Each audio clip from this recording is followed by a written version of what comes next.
On today's episode of PDubs Arcade Loft, we're going to take a look at the Pac-Man 40th Anniversary Numskull Quarter Arcades arcade cabinet.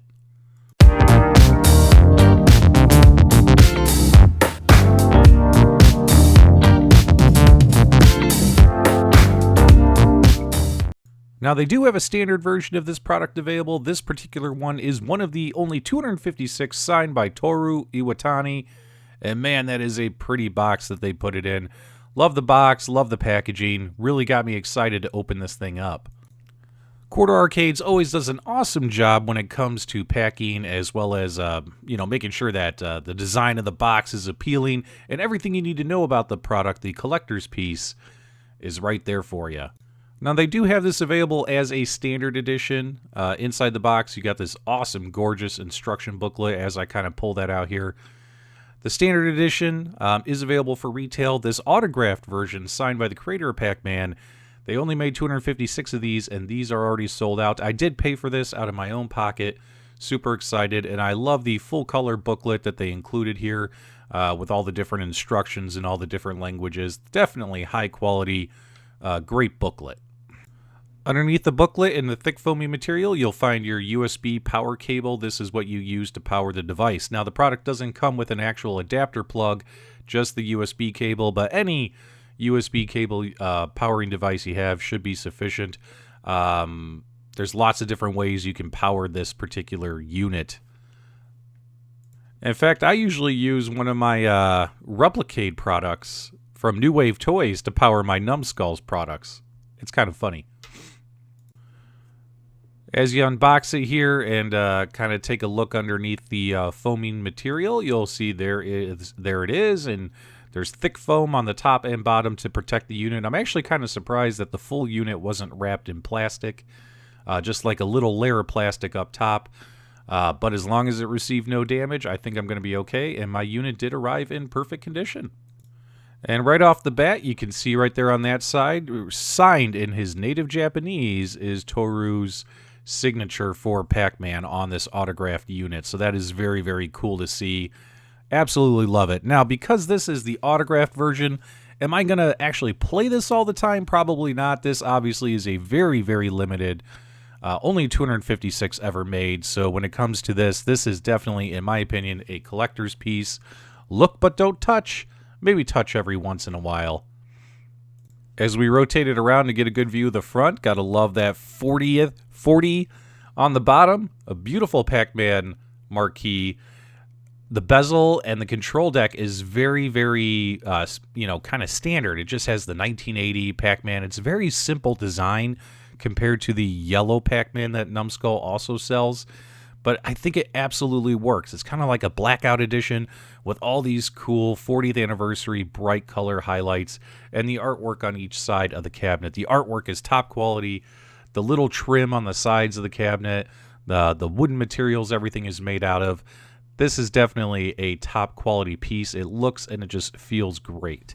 And on the back of the cabinet, they put a special little plaque. They definitely didn't cheap out on this. 193 out of 256. That's the number I got.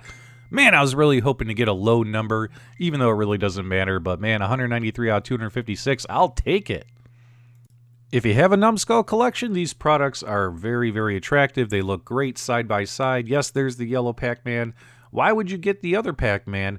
Well, of course, I wanted it because it was autographed and limited edition. Obviously, you can see right here that the screen is fired up. I did fire up the screen in order to take these shots, but right after here is where everything kind of goes wrong on me. Now, here's where things went downhill from here, guys. I'm actually quite disappointed.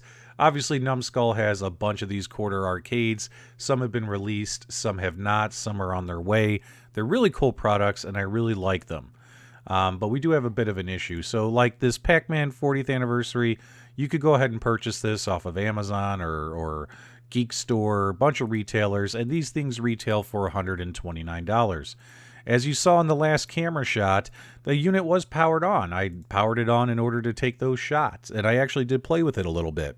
Powered the unit off, charged it, went to turn it back on, and now my unit no longer turns on. My unit does not function anymore, which is really, really disappointing because this autographed version although the standard version is $129. I believe this was around $250 or so that I paid out of my own pocket to get the autographed collector's piece.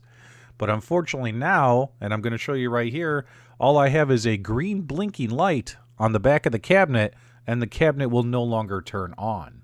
But yeah, guys, this is kind of embarrassing because this is our limited edition Pac-Man autographed, and she no longer turns on. I've even tried different USB cables, wondering if my USB cable went bad, but this device just simply no longer turns on. Looked it up online, and if you have that green blinking light, there's a problem with the device. And, you know, even if you flick the rocker switch and all this kind of stuff, it's dead. It's a dead stick. This is not good for the amount of money we paid for this. Even though this is something you probably are going to stick on the shelf and not play with, have it as a, you know, collector's piece because it's autographed, the fact that it doesn't even function actually makes it worthless. So my final thoughts, unfortunately, guys, is I have a bad unit, which completely wrecks the experience. I was super excited to get this, super excited to have an autographed version, one of only 256 people ever to have one of these, and it no longer works. This footage right here was captured when I was taking my original footage, and, you know, you turn it on a couple of times, turn it off, and now it just, after, geez, what is it, maybe the third or fourth time I tried turning it on, it just no longer turns on. This is a huge disappointment because, as you can see, when it is turned on, it's an awesome little device. So I'm going to work with Numskull, reach out to them, see if there's anything they can do. But as of right now, guys, my final thoughts are I have a dead unit, which means I'm going to have to give this a bad review, guys. I'm disappointed in this product for crapping out so quickly. I've never had a problem with a Numskull product before. This is the first time. I'll see how their customer service is. I'll let you guys know what kind of response I receive from them. I'm a bit worried because this is a limited signed copy. Thanks as always for subscribing. Have a great day, guys.